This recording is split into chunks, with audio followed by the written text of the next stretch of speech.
Well, hey there, everybody. Greetings, citations, and welcome to the newest episode of the John Campea podcast, episode number 42 for Tuesday, September the 20th, 2016. I'm your host, John Campea. Of course, it's been a couple of weeks.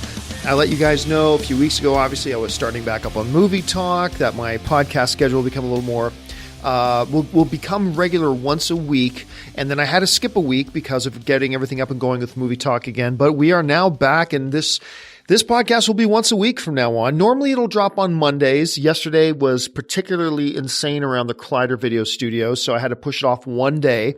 But better late than never, and we are here now. So I gotta say, first of all, to all you guys who sent in well wishes and all that kind of stuff with me taking over Movie Talk again, thank you so much. It's meant a lot to me. It's a lot of fun working with this crew again on a daily basis. It's been a lot of fun, but there's still been a little bit of confusion out there. So I covered this on my last podcast, but just let me quickly just remind everybody, I'm not running Collider Video as a whole anymore. I simply don't have time to do anything like that. And Dennis Zen, who I kind of handed Collider Video over to when I left, he's been doing a magnificent job. So I am simply coming back to take over Movie Talk and everything that has to do with Movie Talk. Dennis is going to look after all the other aspects of Collider Video and all the other shows. I'm just looking after Movie Talk. And that has freed up my time. I've had enough time just to do that part, and I'm still able to do all the other things that I'm doing, and it's been awesome. But now that we've covered that again, I put out on my Facebook page the other day. And by the way, if you're not following me on Facebook, you should. You can find me on Facebook at facebook.com/John Campea and just follow me there, or follow me on Twitter at John Campea as well. Or I've been trying to use Instagram more lately too. Follow me on Instagram at John Campea. It's simple, that simple. But I told everybody on my Facebook page that this new episode of the podcast was going to just be all stuff from people on my Facebook page. And I told them, leave a question here on this post, and I'll get to as many of them as I can. And we're going to do that right now. So let's get started. The first question comes in from Chinar Pusalkar. I hope I'm getting at least close to your name, Chinar. And Chinar writes, what movie from the rest of the year, 2016, are you most exciting for, not including Rogue One? Yeah, because Rogue One would be the obvious one. There's a whole bunch of films I'm really excited for the rest of 2016. The two that really stand out to me, though, are The Arrival. Sorry, it's not The Arrival. It's just Arrival. The Arrival is the Charlie Sheen sci-fi film. Arrival. This was a movie I was paying absolutely no attention to, and I had no interest in whatsoever, just because it sounded like just another pedestrian sort of, aliens come to Earth kind of movie, whatever. But it does have Jeremy Renner in it, and it does have Amy Adams. And then the trailer dropped. And I don't know what you guys thought about the trailer, but I know for me, I thought the trailer was spec-frickin-tacular. I love the trailer. And it made me very excited for the movie, and I continue to be very excited for the movie. I just thought it looked bonkers good. I thought it looked like true sci-fi, you know? So I'm really excited about Arrival. And you're gonna hear me probably for the next few months when I'm trying to say Arrival, saying The Arrival. But just keep correcting me when I do. So Arrival is definitely one of them. And the other one would be Doctor Strange. First of all, I just love everything the idea about Marvel stretching out and going into this paranormal mystical realm, I think is really cool and different and original for them. So I think that's great. But aside from that, I think the trailers have looked like bonkers good. I just think they look bonkers good. And I'm really excited with the casting. You got Chiwetel Ejiofor on there. You've already obviously got Mads Mikkelsen in there. You've got Benedict Cumberbatch in there. It just looks great. So yeah, the two, if you had to ask me what two am I most looking forward to, not including Star Wars Rogue One, I'm going to say Arrival, and I'm going to say Doctor Strange. All right. Next one comes from Jamil Bakhesh, who writes, any hopes for Martian Manhunter joining the DC Cinematic Universe anytime soon? Look, I'm going to say something really unpopular. First of all, do I think there's any chance that he joins the DCU anytime soon? No, I don't think there is. I've seen no hints towards it. They've already got a very large slate lined up. They got a lot of pictures in motion. That doesn't mean he couldn't join, but if you're asking me anytime soon, I don't think in the next 3 to 4 years. To be honest, Martian Manhunter is one of these guys to me who I don't always dig him in the comics and I don't always dig him in the animated stuff. But to me, he's a character that would not work live action. That's just me. That's just my opinion. Now, I know there's a whole bunch of butthurt people out there going, but John, he's great. Okay, that's great that you love him. I think that's awesome. I think that's awesome that you love him, and that's terrific. And maybe some really creative filmmakers can come up with a really cool way to integrate Martian Manhunter into the live DCU. And I'm not saying that they can't. That somebody could. I'm just saying, for me, off the top of my head, I don't think it fits. I don't think it works. I've never found Martian Manhunter to be that interesting of a character. That's just my opinion. That shouldn't take away from your opinion. If you love him, that's great if you love him. But, if you ask me my opinion on Martian Manhunter, I didn't think he worked very well in Smallville. I don't think he's working very good. And although that one episode when he first revealed himself, that was pretty cool in Supergirl. But I'll be honest with you, the novelty that wore off to me, I just don't see John Jones as a very compelling character. I just don't see Martian Manhunter as a very compelling character. That's just me. Again, don't let that detract from your love of him if you love him. I'm just saying, for me, he doesn't work.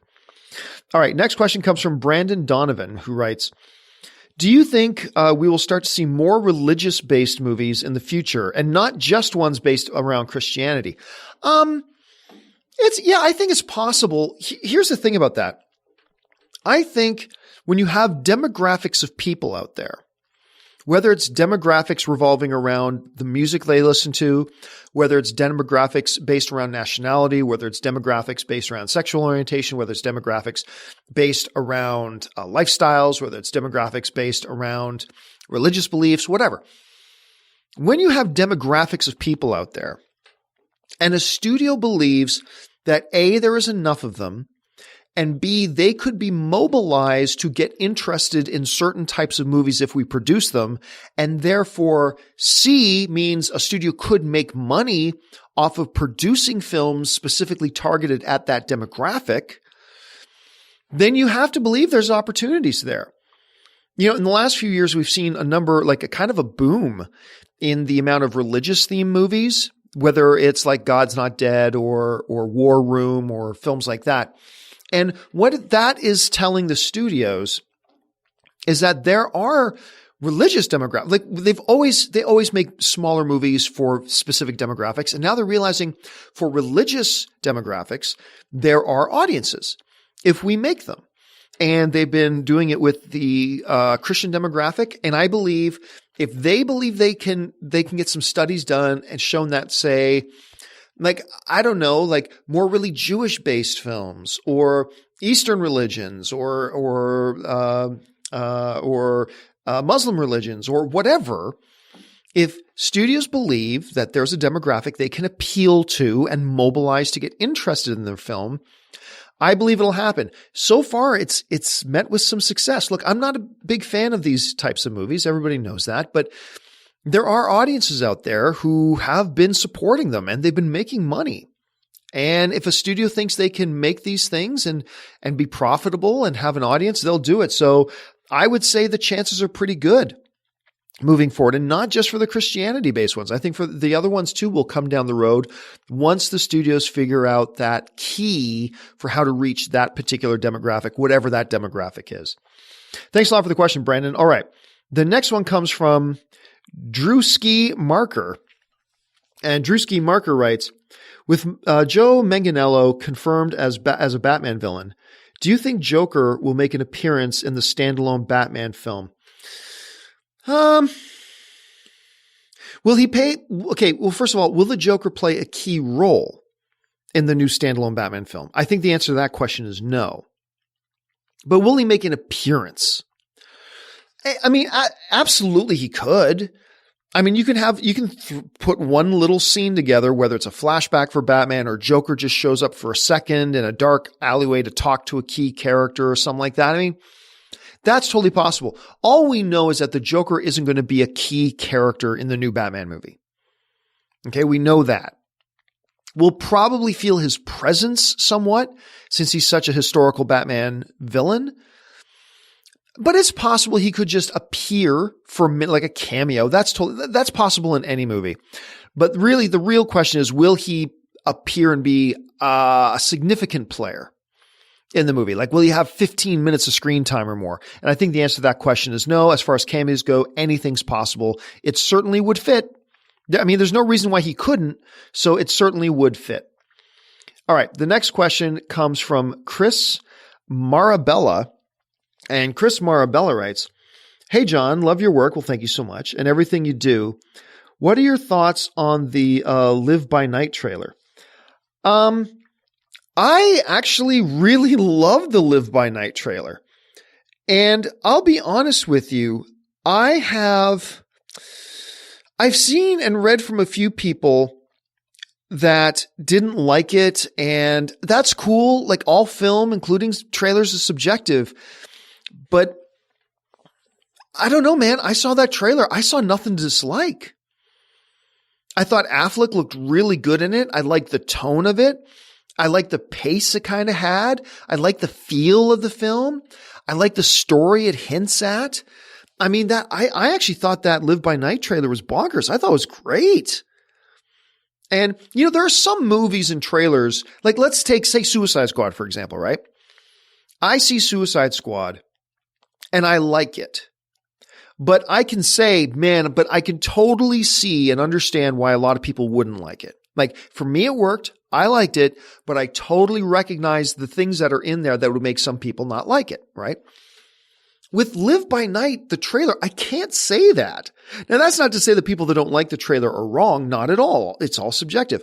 But I'm just saying, like, I thought this trailer was so good, I can't say, well, I can totally see why or understand why people wouldn't like it. No, I can't. I don't see it. I don't understand it. I think the trailer is just plain great.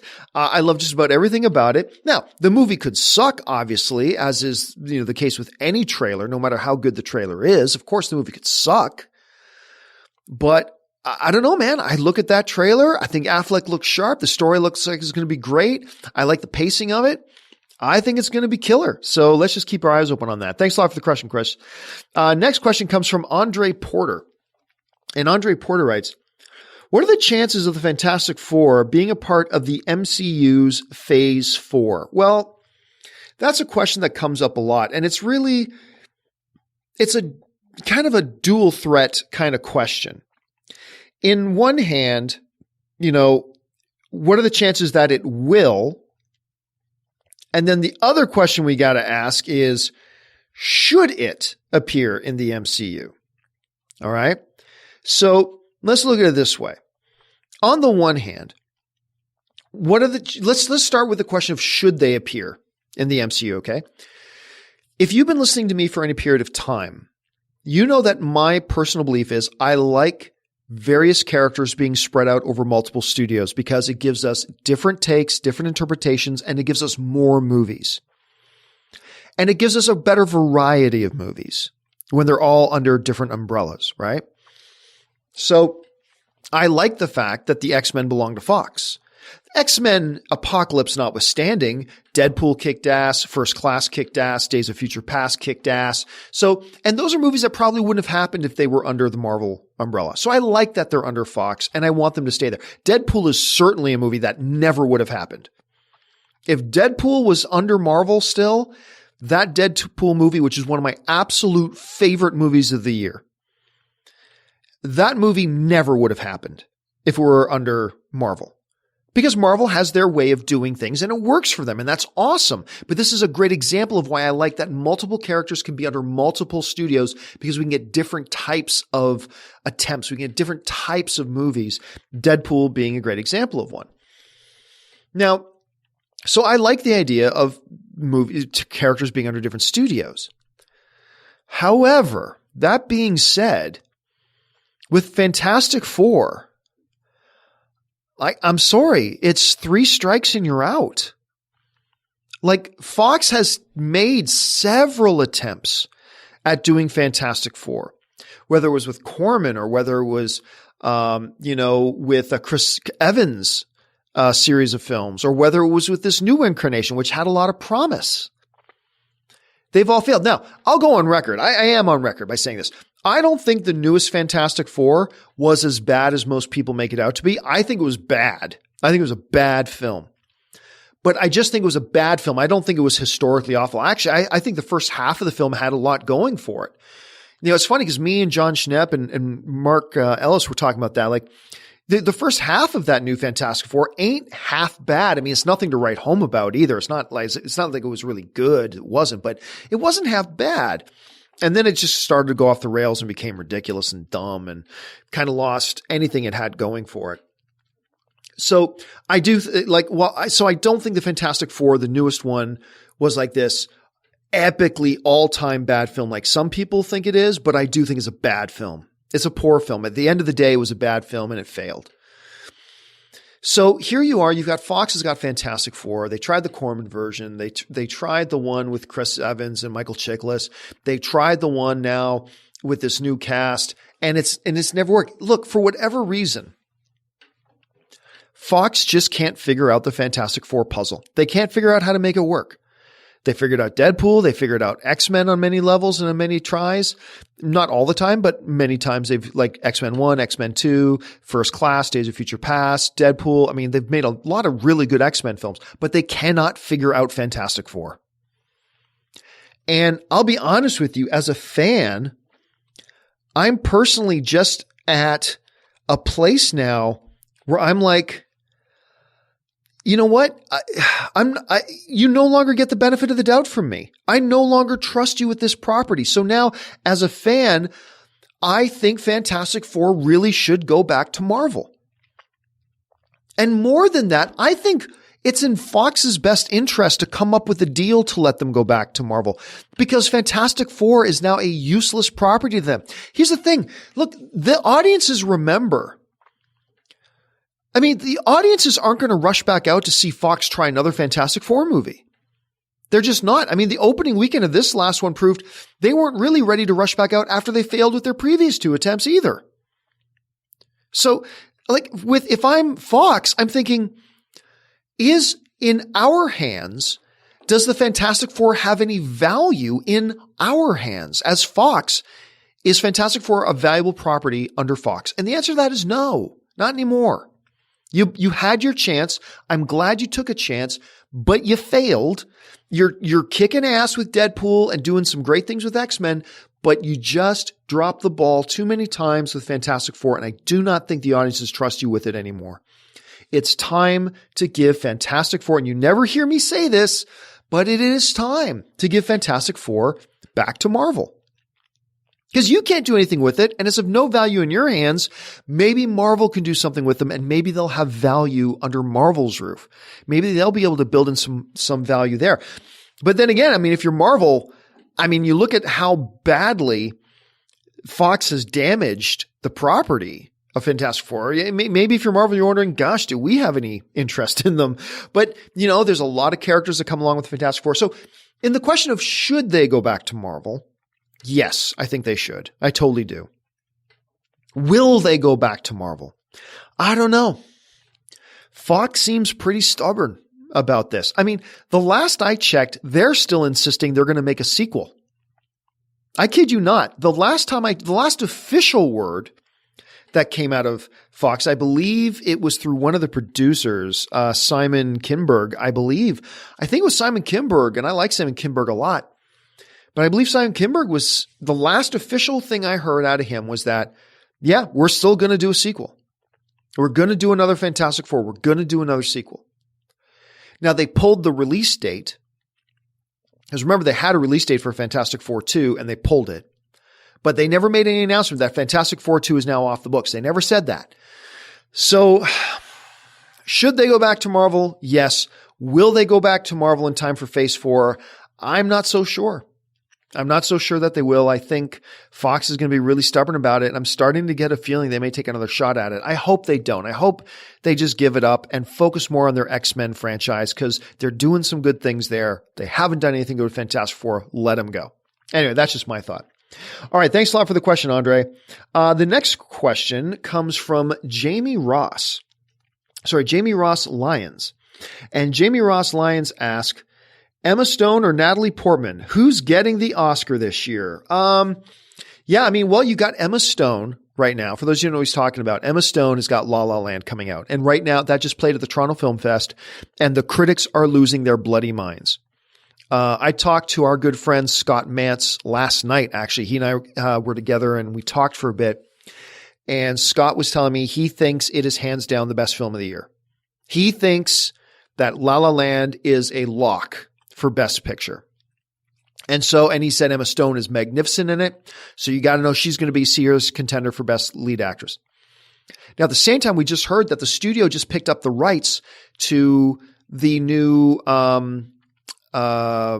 Kennedy movie with Natalie Portman, the Jackie O movie, and where Natalie Portman plays Jackie O. And they specifically planted it right near the end of December, prime Oscar season. So what does that tell us? That tells us that the studio has immense belief in this film and they believe it is a true contender for Best Picture of the Year. And if your headliner in a Jackie O movie that you think is a contender for Best Picture of the Year is Natalie Portman, you got to believe that Natalie Portman is probably going to be a serious contender for Best Actress as well. But here's the thing. We haven't seen these movies yet. So understand that anything we say about these things is pure speculation. I have not seen Natalie Portman act in this movie at all. So I have no idea what her chances are or what her chances should be for an Academy Award. I have not seen a single scene of La La Land yet. And so I haven't seen Emma Stone in it. So I really have no idea. So in pure theoretical speculation, I would say maybe Emma Stone, just because of what I'm hearing about La La Land. But don't hold me to that. I reserve the right to reverse that altogether once I have a chance to see all the actual Academy potential films. Because right now I haven't seen any of them, so we're just, blowing smoke out of our own asses, even speculating about it. But they both do look like they're going to be powerhouse performances, so let's keep our eyes open on them. All right. Next question comes in from Gabriel Barrios Cruz. And Gabriel writes, Hi, John. Huge fan from Puerto Rico. Well, thanks so much, Gabriel. My question is, do you feel like you've accomplished your dream job or still have sights set on the future? Ooh, a personal question. I certainly feel what I get to do for a living is crazy cool. Look, what I get to do for a living is nuts. I get to watch and talk about movies. I get to work with amazing people. I get to work in an industry that I've been fascinated with since I was a child. I live in Hollywood. I mean, I live in Burbank, but I live in Hollywood. Tonight me and Ann are going to a world premiere tonight. We're going to go to the world premiere of Queen of Katwe with David Oyelowo and Lupita Nyong'o tonight. I mean, sometimes I do have to pinch myself about the stuff I get to do. Today on Movie Talk, or today on the Collider Videos channel, you can see me and Freddie Prinze Jr. calling a movie trivia match together. I mean, that's cool.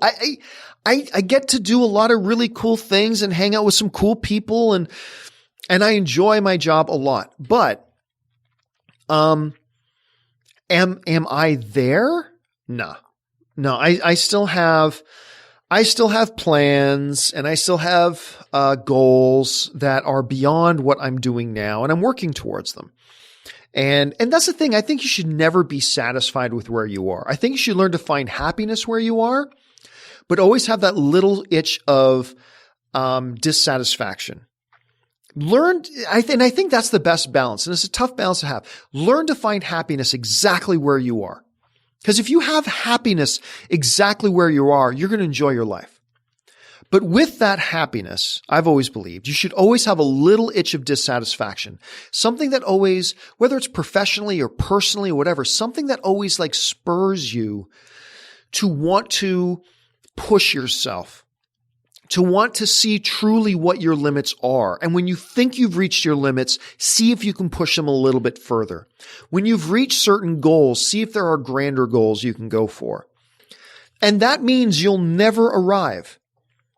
I mean, if you live that way, you'll never arrive, but that's cool if you've already learned the art of finding happiness of where you are. So I've always kind of believed that. I believe in finding happiness with where I'm at, and I love my life right now. Love it. I loved my life a year ago. I loved my life 4 years ago. I loved my life 5 years ago. And I love my life today. But that doesn't mean I don't have other plans for tomorrow. That doesn't mean I don't have that little itch of dissatisfaction in me still, knowing or believing I can push myself further or do even bigger things or grander things. And some of those things involve the job I'm at right now. I don't want to give too much away, but I'm going to let you know I got an announcement coming. I've got an announcement coming in the next couple weeks regarding my current job and what I'm doing that I think a lot of people are going to find very exciting and very cool. But it also means I have some plans and ambitions outside of that as well. So, do I feel like I'm in my dream job? Yes, because I've learned to find happiness with where I am, and if I stayed right where I am for the rest of my life, totally happy. But I also have that itch of dissatisfaction that pushes me and wants me to do new things and get out of my safety zone and push my boundaries. And I encourage people to do that all the time. Find happiness where you are, but always have that itch of dissatisfaction. Thanks a lot for the question, Gabriel. All right. This next question comes from Jonathan Ross. And Jonathan writes, any thoughts on the Emmys? I thought the Emmys were a pretty good show. I don't usually watch the Emmys because I'm not a big TV guy. I'm mostly a movie guy. But I came down to a Collider video to the offices because Josh Makuga and Dennis and Roxy Starr and Perry were all down here watching the Emmys together because they were going to do a post-Emmy show. So I decided Anne was out and she was busy. So I decided to shoot down to the office and watch it with those guys. And I'll be honest, I thought it was a really nice little show. I thought it was a pretty efficient, fast moving, had great moments. The part where Matt Damon comes out on stage after Jimmy Kimmel lost Best Talk Show, that was gold. To me, that was absolute gold. But yeah, overall, I liked the show very much. I thought it was pretty cool. I'm going to watch it again next year.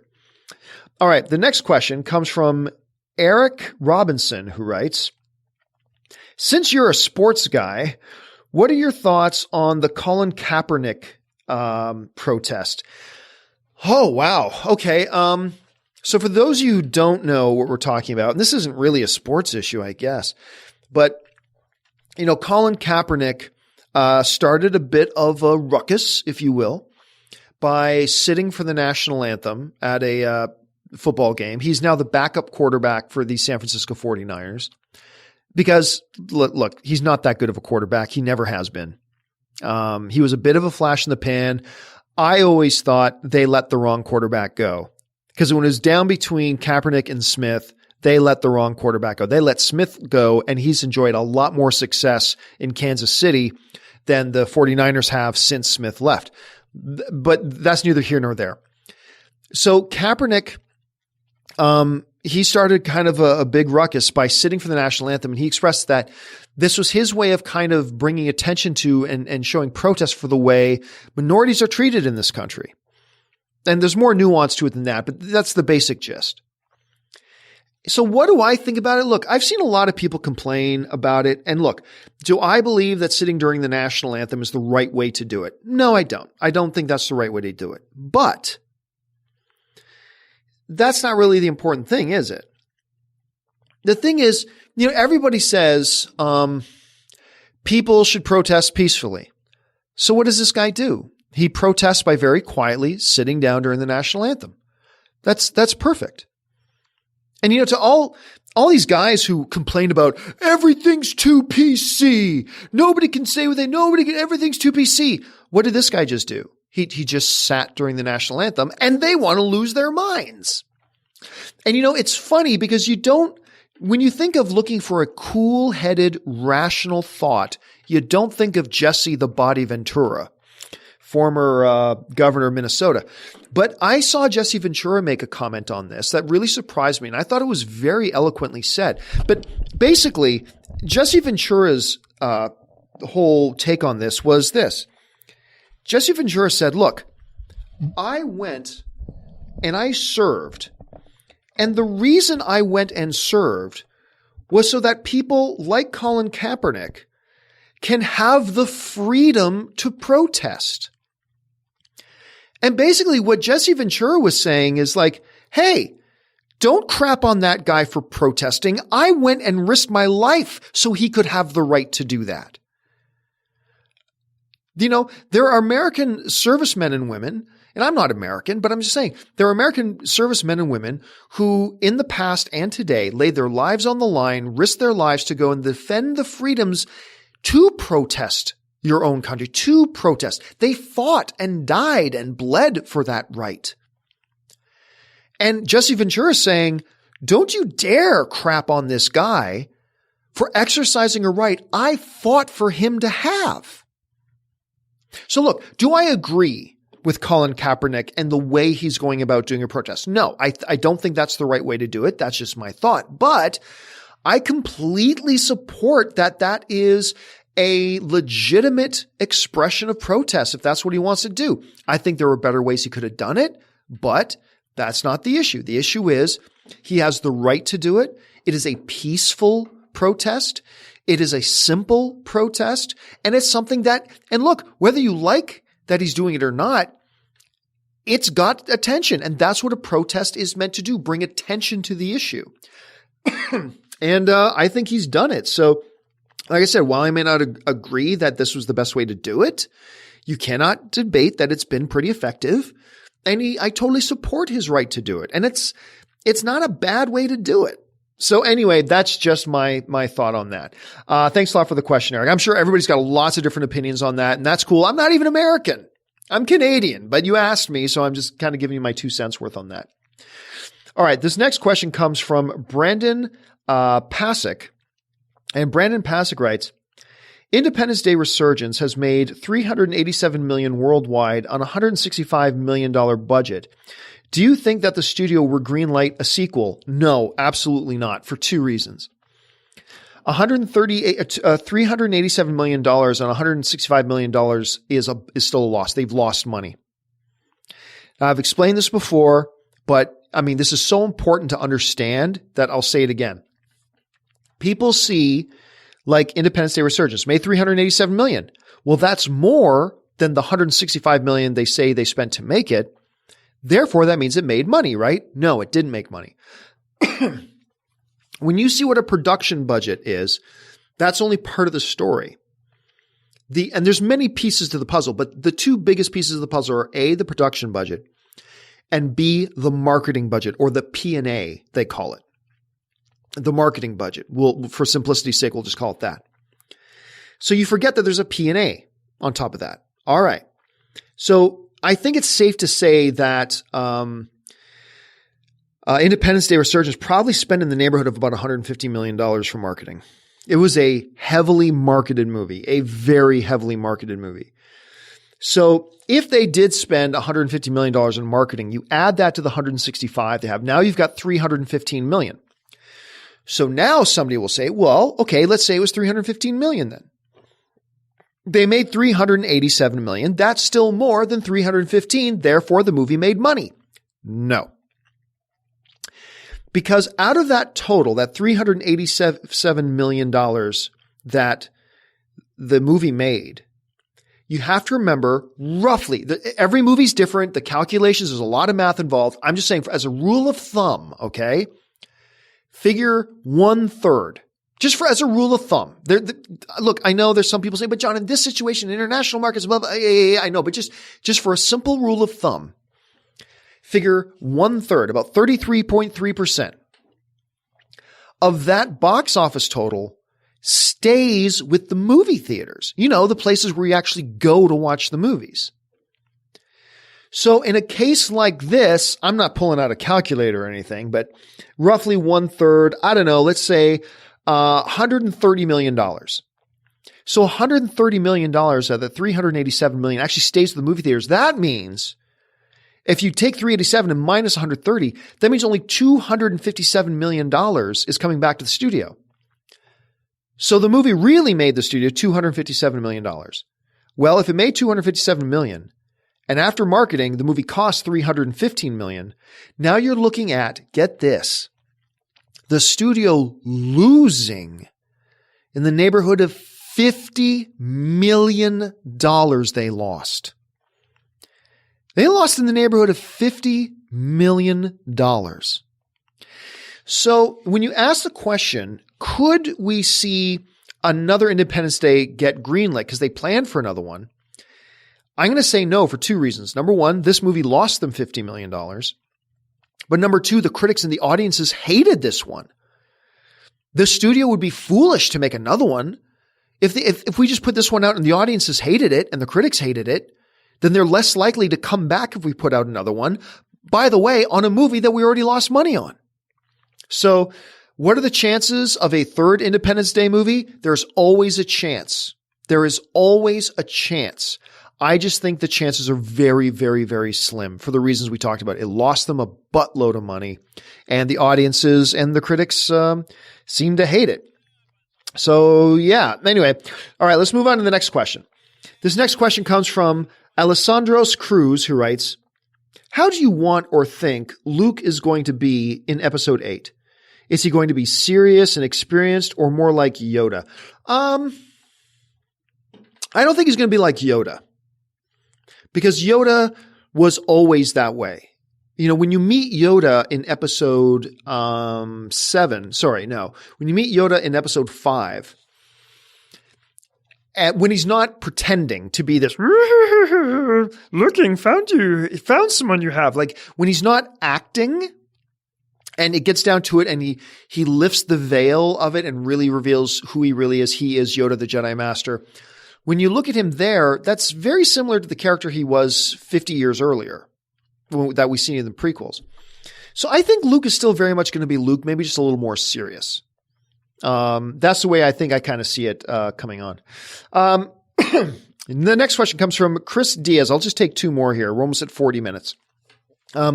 Chris Diaz writes, thoughts on the Blair Witch? I didn't love it. I liked it. I did. I liked the movie. I think you should go check it out. I liked it, but it is so similar to the first one. It's basically beat by beat. It's the same movie. It even ends the exact same way. Spoiler alert. But it ends the same way as the other one does. And so I find myself getting frustrated with the movie as the movie progressed. Like I went from going, oh, this is pretty cool, and this is kind of unique. And then I kind of find myself getting frustrated and left the movie really dissatisfied with the ending, which hurts. Like overall, I still would give it like a 6.5 because I did like it, but I didn't love it the way I wanted to love it. And I can totally see why it's got such mixed reviews right now. But by all means, if you've been looking forward to it, I'd say go check it out because I know Mark Ellis really liked the movie a lot. I saw it with him and he really enjoyed it. Christian didn't so much. And I was kind of in the middle of the road, leaning more towards liking it a little bit. So go check it out. All right, last question of the day, because my voice is starting to go. Edgar Magna writes, Equalizer 2? Hey, look, the last Antoine Fuqua, Denzel Washington Equalizer, I thought was a real fun movie. I enjoyed that movie a lot. I thought it was exciting, had a good pace. I liked the character. And I think they left themselves very comfortably open for another one if they wanted to do another one. And after seeing Antoine Fuqua and Denzel Washington working together again on The Magnificent Seven, which I liked Magnificent Seven. I had a good time with it. Then I would be totally up for seeing them get together again to do an Equalizer 2 because I really liked that movie. I enjoyed it a whole bunch. So I hope so. And I believe, if I'm not mistaken, I remember the studios talking about looking at doing an Equalizer 2. I think it's just a good character, and there's too many things you can do with him. You can almost make him like his whole series of movies like various A-Team episodes where he finds different people in trouble. He finds people who need him or people in desperate need seek him out and find him, and then he goes and equalizes it, you know? I just think there's a lot you can do with him there, so I think it would be a missed opportunity if they didn't. All right, guys, that will do it for this installment of the John Campea podcast. Thanks for joining me. I will be back again next week. And guys, once again, remember, make sure you're following me on Facebook and on Twitter and on Instagram, all at John Campea. So that's my handle on Instagram, Facebook, and Twitter. Make sure you subscribe to Comic Con HQ. It's an incredible, genre base for us, the geeks. It's a network made for us. And my show and John Schnepp's show called Film HQ is on that. So make sure you can go check it out. You can not only see our show, there's a bunch of other shows there as well, a bunch of Marvel animated films there, a bunch of old awesome films, and of course, the panels from Hall H at Comic-Con this past year. You can stream and watch them on Comic-Con HQ. So head over to Comic-Con HQ and make sure you sign up for a trial there and give it a shot. So that'll do it for me, guys. That's it. Thanks a lot. Make sure you can see me again tomorrow on Movie Talk. Check out the Freddie Prinze Jr. and the Sam Witwer battle on the Schmodown movie trivia. And until next time, bye-bye.